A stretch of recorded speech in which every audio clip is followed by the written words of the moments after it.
20 let jsem dělala s Vojtěškou Vlčkovou. A teď, když odešla, tak se snažím pokračovat v té práci, jak nejlíp to umím, jak mě to naučila. Když to není jednoduchý někdy, protože ona vysoko nastavila laťku. Začínala jsem tady jako jí pomoci s opracováním bronzových odlitků. Ale když jsem tu technologii jako poznala blíž, tak jsem tomu propadla, protože to je tak krásná věc, ty vosky, jak se dají proměnit v ten bronzový šperk. Je to technologie úplně fascinující.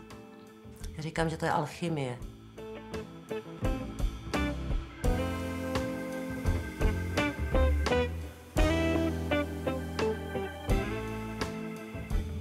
Ona to schválně kreslila, protože po každý byl jiný kámen. Takže kámen je jenom naznačený. A oni vlastně, ty zákazníci, už se v tom vyznali.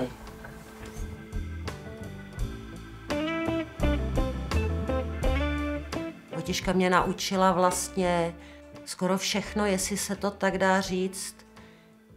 Ono tam je furt co zlepšovat, furt co vyvíjet. Spousta věcí se tam dá dělat jinak.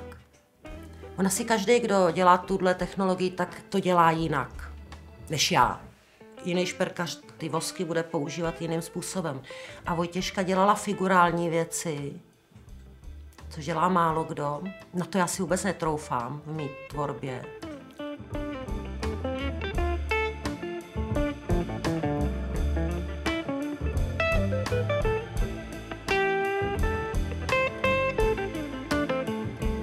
Vlastně já to pak letuju až v tom bronzu a zrovna sem by mohl ten kámen klidně přijít, když možná je moc velký.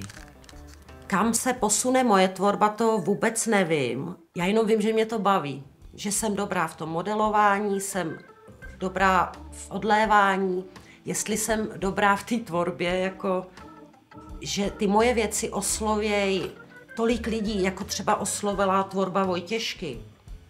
To nevím a spíš asi ne.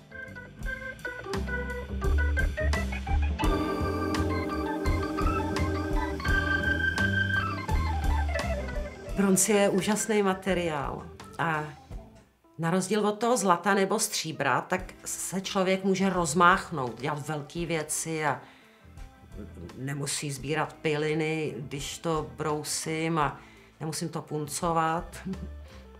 Bronz je krásný, je to teplý. Kameny bronzu slušejí skoro všechny, i perly. A může člověk mít takovej rozmach, jak to říct.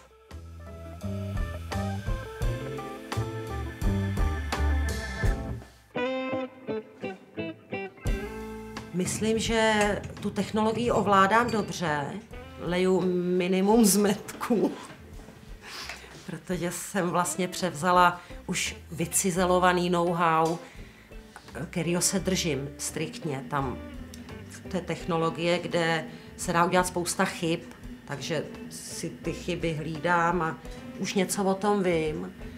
A taky se mám kde zeptat, mám přátelé, který mě můžou poradit.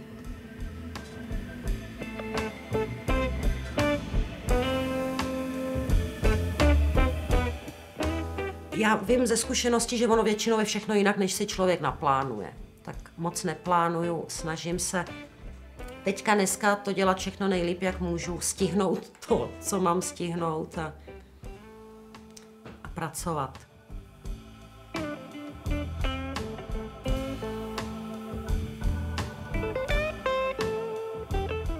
Jestli bych si přála mít věci v galeriích, nad tím jsem taky nepřemýšlela. Nemám takové ambice, nejsem vůbec ambiciózní.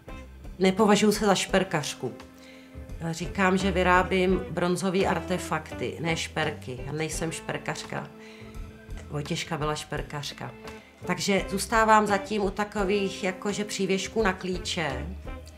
A nebo říkám nejen na klíče, může si to člověk třeba pověsit kam chce. I na krk, nebo nejlépe asi na klíče. A chystám nějaké věci na můj nový profil, který je na Flairu. A uvidíme, jestli se to bude líbit.